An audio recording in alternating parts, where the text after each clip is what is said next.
Released in 2009, League of Legends is a very complex game with a lot of moving parts.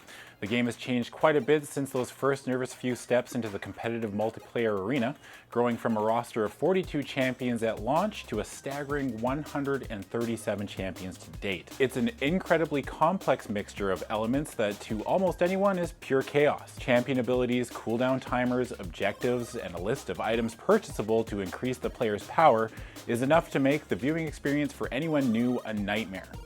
With this show, I'm hoping to lower the bar for entry to just let you enjoy this game for what it is. An incredibly entertaining display of personal skill and teamwork. My name is Adam Savadan, and this is Spectator Mode.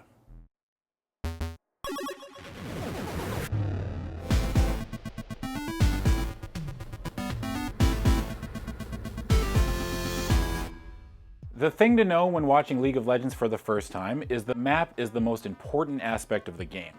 Thankfully, there's only one map that is played at a competitive level. Named Summoner's Rift, it's a very basic layout containing 3 separate lanes and a filler area that players will flock to depending on the role they pick at the outset of the game. The 3 lanes are top, middle, and bottom, with the jungle being the series of twisting paths placed in between. Each lane contains 3 sets of towers, the inner, outer, and inhibitor turrets that lead all the way to their home base, or the Nexus, which players must protect from the other team. Once the Nexus is destroyed, the game is over.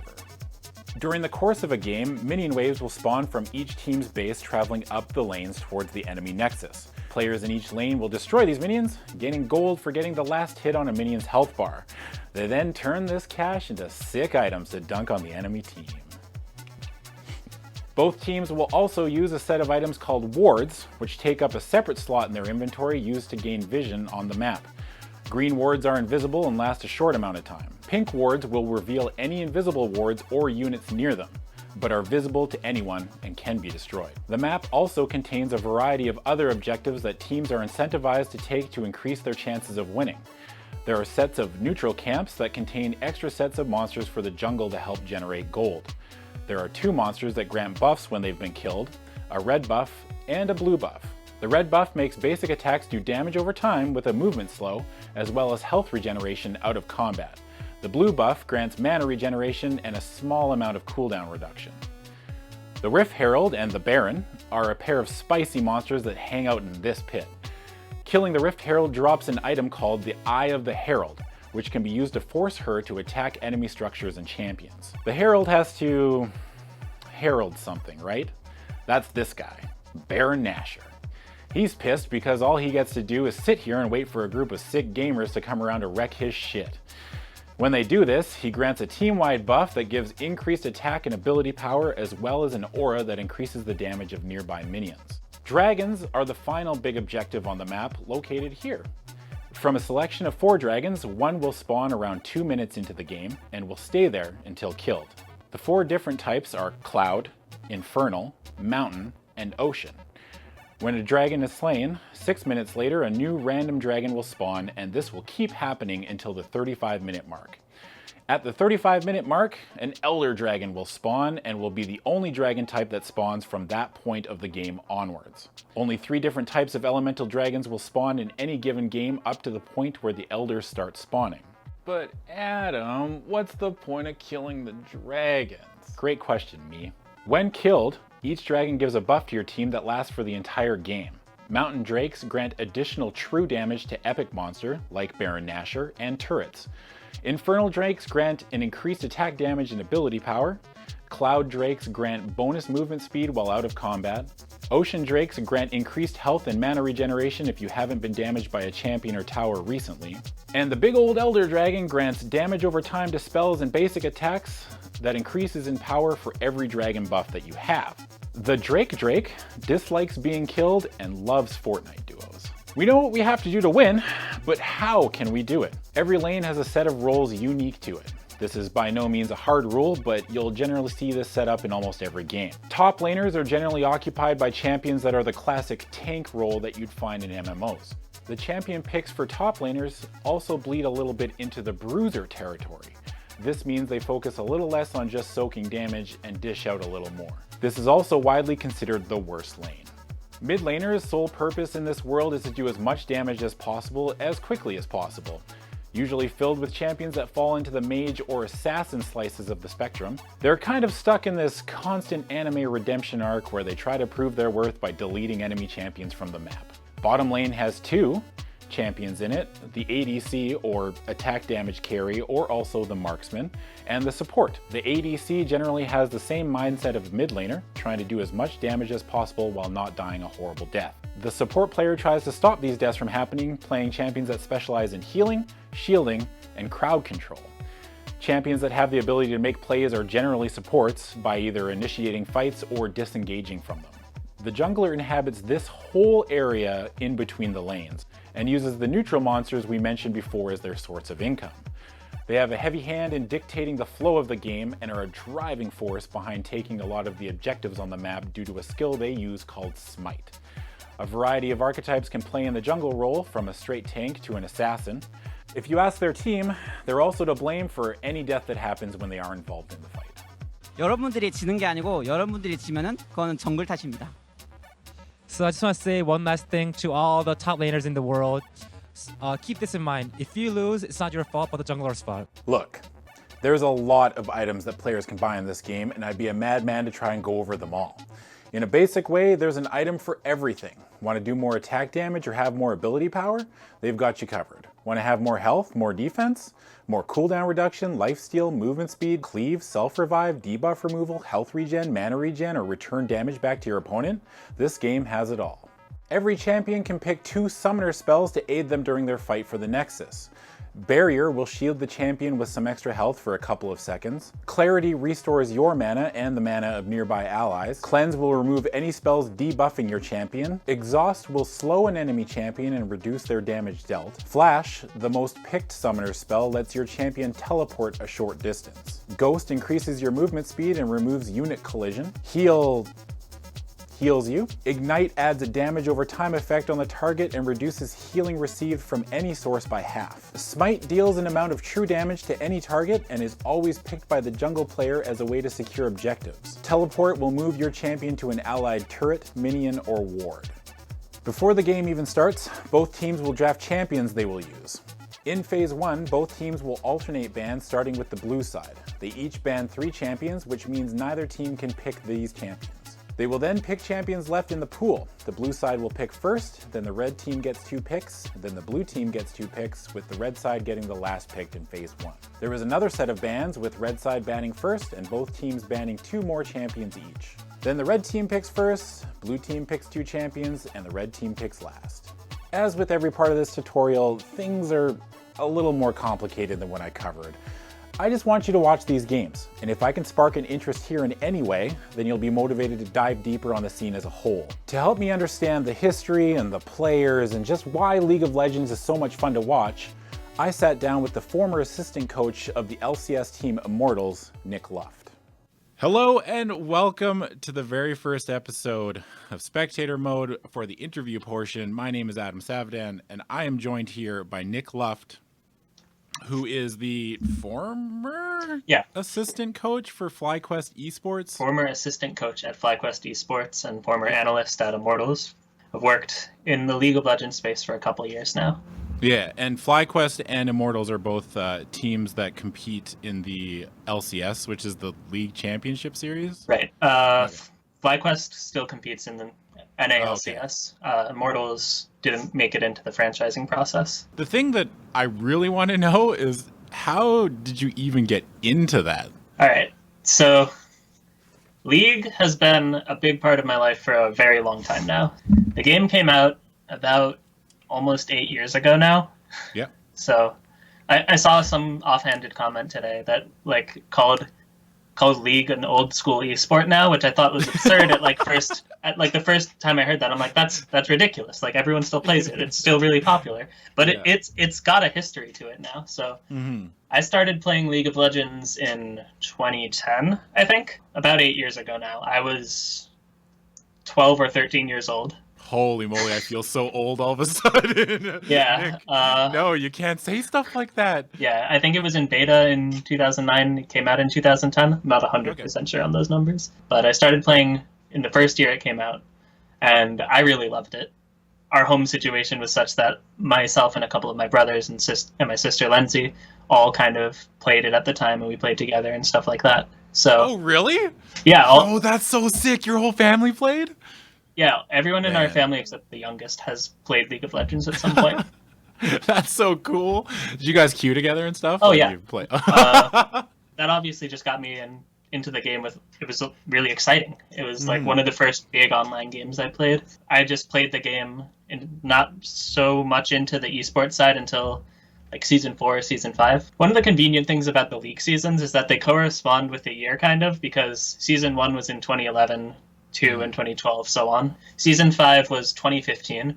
That's when I started writing a little bit about the esports scene. League had already taken off as an esport by then. I was writing about the 2015 mid-season tournament and Worlds. One of the people that was working for Immortals for 2016 saw some of the stuff I was writing about the game. They asked if I'd like to do a trial with them as a member of their support staff. You actually just started throwing just articles on a community kind of website, I guess like a freelance kind of thing.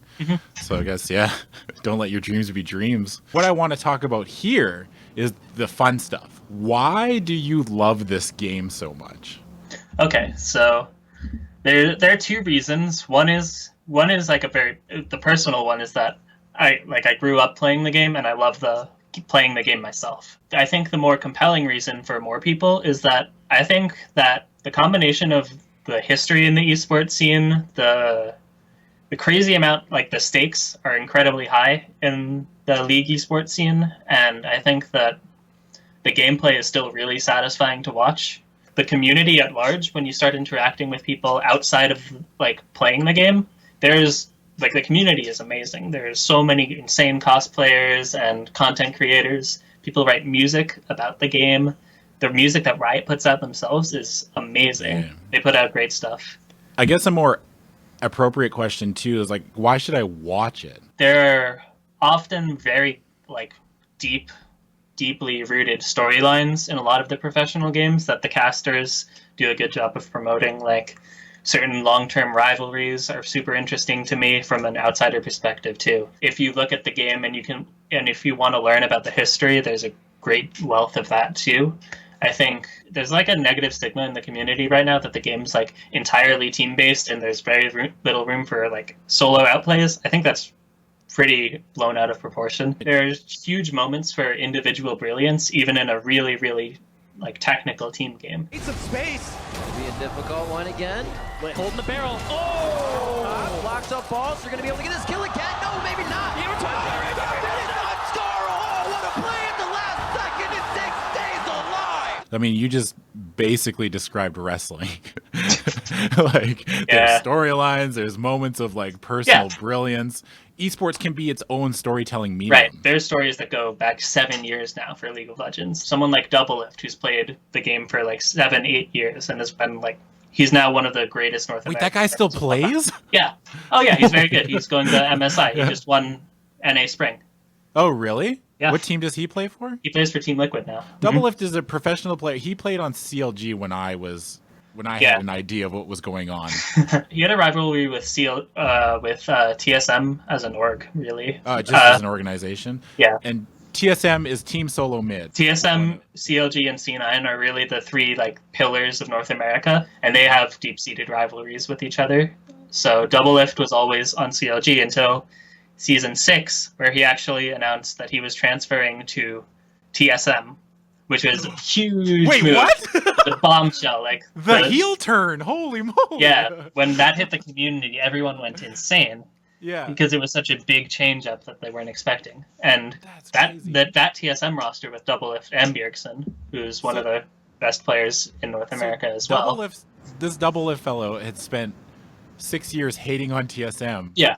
Only to quit the team that he'd played with for 6 years to join the team that he hated. Yeah. Doublelift has like a reputation for talking trash, which is great. I love the way he fueled a lot of the fires in the community, and it was great. Yeah. Like they got super into it, and when they won, it was emotional and raw. And when they lost, it was like they got what came to them too. So it was just like, yeah, I guess, yeah. I love that sort of stuff. It brings so much energy to the games. We spent a lot of time together, and I was the one who like mentored him through his initial jump from challenger scene to LCS. He's okay. He's not that good.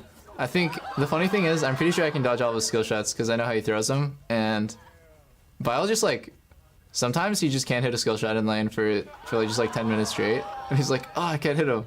And I just, every time I played with him, I was like, I would dodge that exact same way. Like, you're so predictable. So I want to lane against him, and I want to smash him in lane. That's the Historical.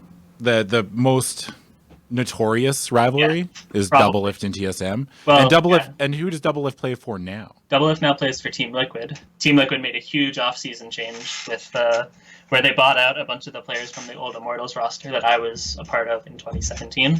Okay. So they picked up Povelter, Xmippy, Double Lift, and Ole.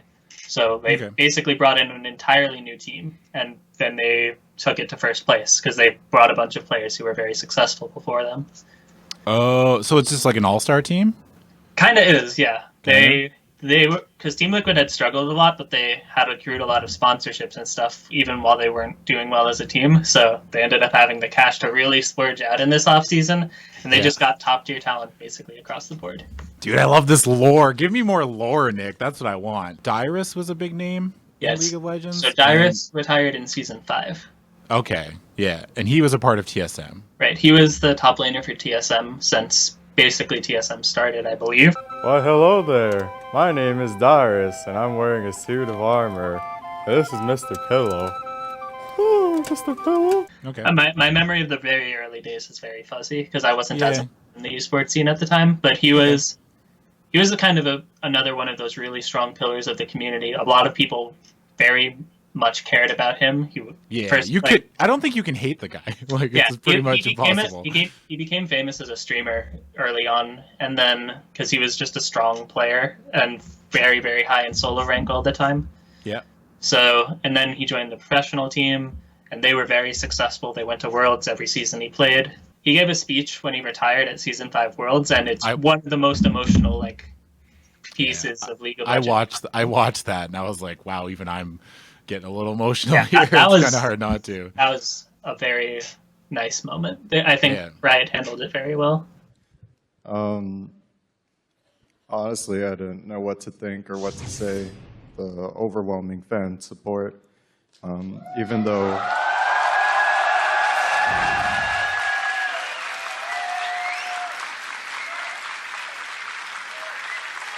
I really respect the energy of the crowd, no matter who they're cheering for. When it's either SOAS or Imp, it's all really fun in the end. And when someone makes that huge play and all that energy, it's just really exciting to watch.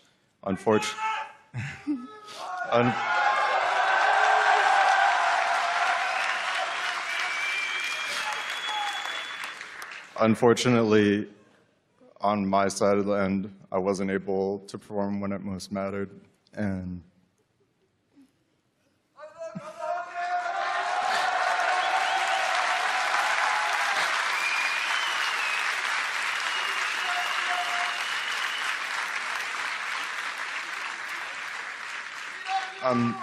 I'm really sorry to all my fans that I let you down.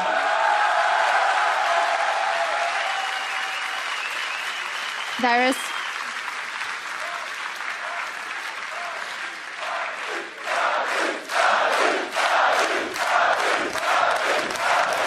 I think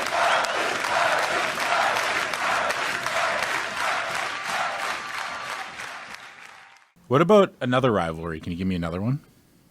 So I think that just in general, the continental rivalries between Europe and North America are really fun. They recently introduced just this last year, and this will be an event going forward, something called Rift Rivals, which is an event that happens in the summer. The top 3 teams from both Europe and North America they play a tournament. I think this happens in June or July. Europe and North America we just trash talk each other forever. This has gone backwards since Season 1. And last year, North America won, which was pretty big because we hadn't been as successful internationally for a while. We did win at Rift Rivals last year, and Rift Rivals this year will be, I believe, Team Liquid, Echo Fox, and 100 Thieves for North America, and it'll be Fnatic, G2, and maybe Unicorns of Love. Not sure. Wait, what? That's a team? The team Unicorns of Love is an enigma unto itself. I don't know if you've ever. Have you ever seen the pictures of Romain from Unicorns? Just like, let me actually pull up a picture of it because he's run around at Unicorns games with like this like unicorn hat on. Well, I mean, I can put a picture. Fully shirtless, and the man is ripped, waving around this Unicorns of Love banner. It's hilarious. Like, I think is the really, content really I crave. Yeah. This is okay. Are they the only kind of like? I guess are they? It's a meme team. It's a meme team. Like, are they not taken seriously? I mean, they win. So. Oh, do they? Okay. Yeah, they do very well. Dude, that's so rad. That's such a rad idea, though. Like the NA versus EU thing. Oh yeah. The community wanted that really badly. They wanted more international events, and Riot's serving them up. There's also one for the Asian regions with Taiwan, China, and the LCK, Korea, which is the strongest region historically.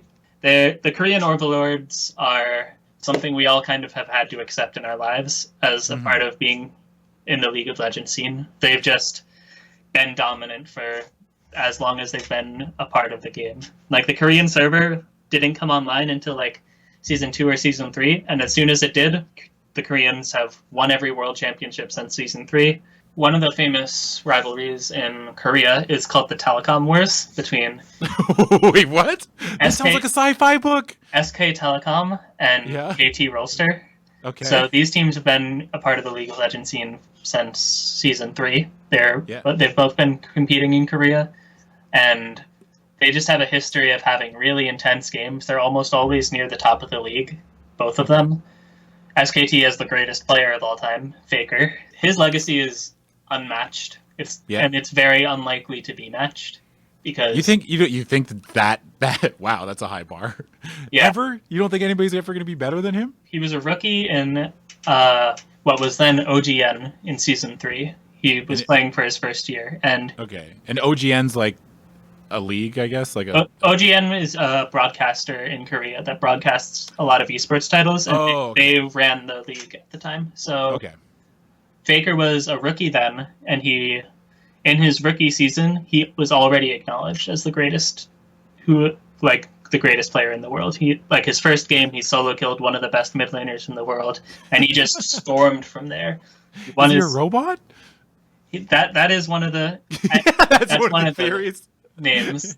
There was a great piece by Mina Kimes at ESPN about him called the Unkillable Demon King, which is that's one of his names from the Korean community. I have a new life goal, and that's for someone to call me the Unkillable Demon King. Yeah. What? So the mythos behind Faker is really incredible because the first year he plays the game, he wins world championship. That's season 3. Then season 4, he doesn't do as well. His team is admittedly he has a much weaker supporting cast, and they don't actually make worlds that year. And then 2015, people are starting to get on the bandwagon of, you can't really solo carry a game as hard. It's more of a team game now. And he kind of puts that notion aside, and he continues being a dominant player. He wins. He comes in second at the mid-season tournament, and then he wins Worlds again in 2015, wins Worlds again in 2016. So he's won it 3 times, gets to the finals of 2017, and they lose to Samsung. And this was a huge upset, really, because this was last year. Yeah, this was this last fall or winter that they lost in the finals, and there's an image of Faker crying there that's it was heartbreaking as fans because he doesn't show emotion much. He very rarely gets overly excited. Yeah. But that moment was really, really wow. Very heartfelt moment. Yeah. It's crazy. Worlds last year was held in the Bird's Nest Stadium in China, which was the old Olympic Stadium. Yeah. So it was a huge crowd, like, and seeing him in that booth was like at his desk. It was really heartbreaking, and jeez, moments like that like keep the game and the energy of the game going for me. There are always challengers to him, and I think, especially because Samsung won and was able to deal with him, I think it shows that like everyone bleeds in this game. Like there is no like, even if he's the best player, if he doesn't have the other 4 players good enough to stay with him, then he'll still lose the game. And they lost first round of playoffs in Korea this year. So all right, and so since Faker is so dominant, can you pick any one moment or one play maybe that he's done? Yes. So I believe it was the finals of OGN season 3. So I'll set the stage a little bit because it's a really important historical moment and one of the greatest shoutcasts, I think, of history. Fill me with lore, Nick. So it's Faker versus Ryu, who was KT's mid laner at the time. Yeah. And in the series has gone to game 5, so it's 2-2. And one of the sickest parts about Korea in season, like earlier on, they've done away with this since then, which makes me a bit upset. But they, instead of having the normal draft phase, they do blind pick game 5. So wait, what? They used to do blind pick game 5. So they banned a that couple sounds champions. like chaos. Yeah, and you could have the same champion as your enemy. Faker and Ryu both pick Zed. Like Faker, it's one of Faker's signature champions, partially because of this play. So at the end of the game, there's a situation where Faker's running away from a tower. He gets like down to about a third on health, and Ryu goes in on him. Faker dodges away, uses all of his spells perfectly, dodges everything, and kills Ryu from full health. I'm like, even though I only have a mat on the floor, I think he's in the bed. Oh, Faker may be in trouble here. Deathmark tries to clean it up for Ryu. Oh, look at the cleanse, look at the moves! Faker, what was that? And they zoom in on Ryu's face, and Ryu's face in the moment is just... Oh yeah, it's soul crushing. But at that moment, everyone kind of just saw, like, even the people outside Korea a lot that didn't really pay attention. They're like, "Holy crap, this kid can play!" And then he goes to Worlds and shows it all again. Is that where the Faker playmaker thing came? Yeah. Yeah. Faker, his Korean legacy is unbelievable. And as the years have gone on, other mids have caught up, so the gap isn't as big between Faker and other players. Oh, okay. But even then, his legacy is still insurmountable, I think. So you would say that when he started in season 3, the gap was like massive, and then obviously there were points where he was the best mid laner, and it wasn't close. It like he could really just dominate his opponent in almost any matchup. That's crazy. Yeah, that's like a once-in-a-lifetime thing for any sport. It doesn't matter if it's an esport or just a sport. Yeah, I think that's one of my favorite part about a couple of different esports I watch is that there are places where one person can be just unbelievably good, and you can get to see like some of the most raw, insane things happen because of it. Yeah, I guess that's kind of the appeal of watching anything is that there's that one player who's just so much better than everyone else, and you know something special is going to happen. Everyone likes to watch a god bleed. Everyone like can get it. Yeah, that's true. That's a good point. And so I guess last year when he lost, people wanted to see them lose. People are like the community likes to see SKT lose. They like to see Faker lose because when he comes back, he's going to become much stronger. And like, it's great. You cast me down only for me to come back twice as strong, kind of thing. Is there any other players that obviously Faker's number 1 with a bullet.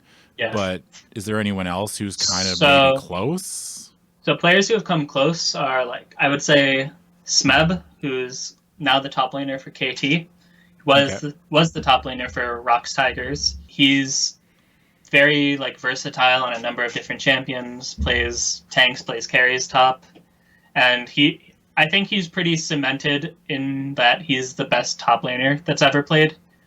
Okay. I think it's very difficult to argue with that at this point. Yeah, I don't think there are any tops that are that close to arguing with his legacy. And he has an interesting story too, because he was a very weak player on a roster called Incredible Miracles, which is a pretty funny name, but they were bad in Korea. They lost a lot.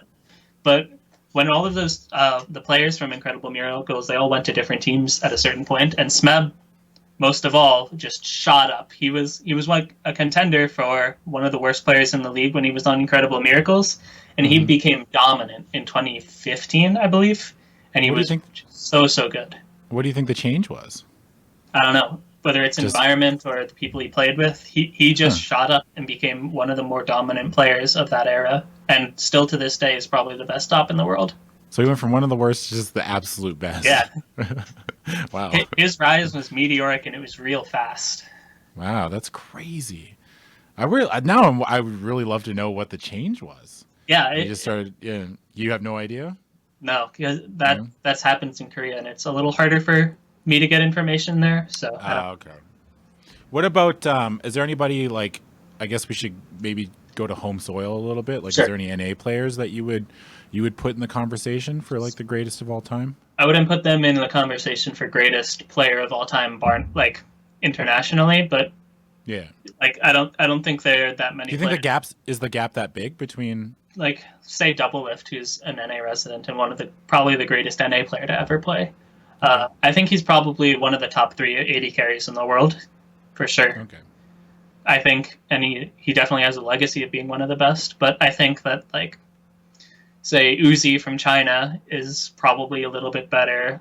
There are Korean AD carries that are close to him as well. So I couldn't put like any of the North American players comfortably at the level or above of Koreans for the most part. I really like I like Smeb a lot. I really find his story interesting, and Rock Tigers was one of my favorite teams before they kind of split up as well. They were famous partially for wearing different outfits to the booth every day, and so they had some funny stuff that they pulled off. I think Double Lift is a favorite player for a lot of the community. Yeah. I mean, a lot of my favorite players are the ones that I've worked with and have gotten to like share stories with and like stuff like that. So, can you give me? I mean, I don't want to put you on the spot. Can you give Sure. me a good story, maybe with someone you've worked with? Sure. So, like players like, let's go with this Immortals 2017 team. Yeah. So their story was basically we were a new roster going into 2017. We had our roster in 2016 was fairly successful, but didn't make Worlds. And then a lot of the players split up. We kept our mid laner, Pobelter. So I think I've heard of him. Yeah, he's probably the best native North American mid laner. Okay. So we kept him, and we got 4 new players. Then we came in 7th in the spring split, and we changed out we changed out our jungler in a trade with CLG, and we got Xmithy. Our roster was. Do teams trade players with each other? Yeah. They're contracted, and it's just like any other sport? Yeah, it's just like any other sport, baby. Okay. They're like roster deadlines for playoffs and stuff like that. It is very much a professional sports league. Okay. So going into summer, there were pretty low expectations for us. Xmithy was actually coming off a bit of a slump on CLG, and we didn't look good in the first place. So, but in summer, we kind of came out and we were the best team for most of the summer split. And oh, wow. And we came in 2nd in the summer split and made it which was kind of a miracle run to make Worlds, because it's very difficult to make Worlds if you come in 7th in spring. Yeah. You have to either win the split or come in 2nd, basically. Okay. So that was a huge moment of pride for myself, I think, and for the rest of the people we worked with, that we came back from that. That must have been the best feeling in the world. Yeah, too. because I was working remotely for Immortals in 2016 and 2017, so I was working from New York here. Okay.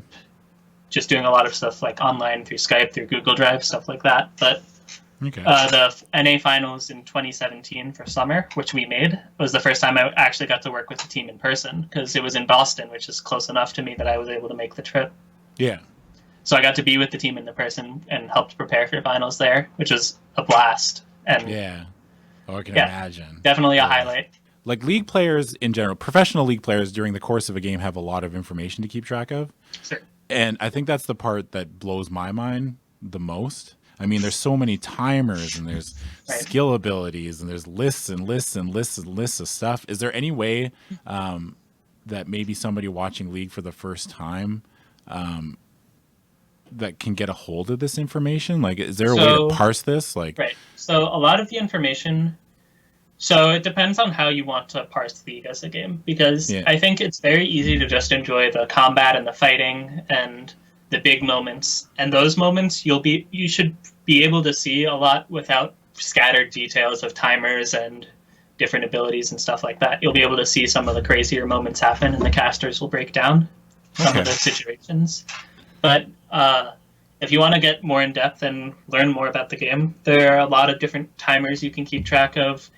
You can watch a lot of the way that the junglers will path early levels to see what their goals are.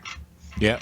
I think is always an interesting one. You brought up a good point, is that if you focus more on the stories and the action and worry less about, hey, I mean, there is all this information that's being thrown at you, but focus less on the timers and more on the storylines and the history of the game, and then the information will just come naturally as you watch more if you're interested. You can learn to like be someone who's very focused in the tactical moments of the game and the way that the team meshes together, which is one of the most unique parts about League to me, because a lot of esports are one-on-one and there are 5 people on a team in League, is all the little team intricacies. But I don't think you need that to make it a fun experience. Like, it's something you can like literally just grab a drink and watch a game, and there'll be stuff happening. Like if you were going to tell me, hey, I was like, hey, Nick, I'm just starting to watch League of Legends. Is there like 2 or 3 matches that you can throw at me? My favorite series of all time is the 2016 semifinals between SKT and Rox Tigers. So this was a series where it went all 5 games. It was at Madison Square Garden. I got to attend in person, which was also great. But I think also, as far as like one of the most incredible series of all times from an individual skill perspective, I think it's very, very high up there. They had a number of insane picks. But when we're talking about who has the pushing lanes, they actually have done an insta-lock misfortune. Something really weird. I don't care about my last point. Like different champions that people wouldn't expect. Like, I actually don't even want to spoil all of it, because it's like, if you played the game and then you see like, wow, he did this. He picked this. Wow. Actually, let's talk about it, because I mean, people aren't going to understand anyway. Like if they're watching for the first time, I mean, not going to know why. The cast like is included with the video if you look it up. Okay. So they'll explain it too. But briefly, like, so they picked Misfortune, which is a traditional AD carry. But they ended up playing Misfortune as a support. Okay. And no one had done this. This was not something that almost anyone knew about. It was like a pretty well-kept secret, even among analyst circles, because a lot of people were thinking about it a couple people were thinking about it in the context of Worlds, and a couple of the Korean supports had played it in solo rank. But like no one expected it to be brought out, especially not in an insanely high-pressure match. Like it was a huge match for them. Why? I mean, AD carry is there to do damage, but why was it such a hidden secret for her being a support? So basically, the combination they ran with was an AD carry who had a little bit of crowd control. They ran it with Ashe, whose ultimate is a stun. Yeah. So they combined Misfortune's naturally high base damages, because she doesn't need a lot of items to do damage. So they just hit the Ashe arrow, Misfortune unloads, and they used it as a kill lane. So they just tried to gank that lane a bunch of times. They tried to blow their summoners and hit them with Ashe arrow, Misfortune ulti, and just melt them. That seems risky. It was, but it worked. They won that game. Really? Dude, that's so sick. I might have to go watch this game. It was like that entire series, I think, it's a gem. Like there's so much to it. I think it could be best for a lot of these people, if you want to get caught up on some of the stories, to just watch some of the more recent finals, because we just had the finals for a couple of regions. Korea's finals just ended. There was just the North American and European finals as well, though the EU finals series was a bit of a stinker. There's another story for Doublelift, because he had suffered a family tragedy right before this finals, and he performed out of his mind at it. Oh, really? So, that's sick. Yeah. Okay. That was one of the most awe-inspiring parts of his story, and it made me really appreciate him as a player. Like the ability to perform under some really, really rough circumstances. Yeah. How about something a little bit more, I guess, lighthearted? Maybe Sure. not, hopefully not heartbreaking, So, but is there any like big there- mistakes? Like, Oh, there are plenty of big mistakes. yeah, but I mean, like people shooting Ezreal ultis like backwards by accident, like misclicking them. People fail flashes into pro play. yeah, Like there's all sorts of like mishaps that can and do happen often. yeah. There's one Korean game from a long time ago where they ran a strategy where they ran 5 people mid. And, Really? yeah, they picked like Heimerdinger and they ran 5 people mid and they just pushed the lane. And So for those of you who I'll don't get know you a who link to Heimerdinger- this too. But yeah, they just like set up mid and they pushed and they got the inhibitor at like 7 minutes. It was hilarious. And it's never been replicated. Nothing like that has ever happened since. So I'll first of all, I'll put a picture of Heimerdinger. He's like a big brain. Yes. And He's like the expanding brain meme. Yeah, it's actually Heimerdinger. Yeah, and he makes little turrets. Yeah. It's very annoying. When I played League of Legends, I used to dread Heimerdinger mid. Was the one that Yeah, a bit of an annoying character to play against. Yeah. Basically, Yeah, I mean- it hasn't been seen in pro play since then, but like that moment was incredible. Like they completely like subverted the meta. They just ran 5 people mid, and it worked. They won the game. What about? I remember we were talking before, and you told me that someone misclicked during a draft, because that happens every now and again. Yeah, this is a bit of a tragic story. So one of the players on Team Liquid's academy team back in Challenger was they were trying to pick their support, and they accidentally picked Rammus instead. Gonna be the pick. And Rammus. What?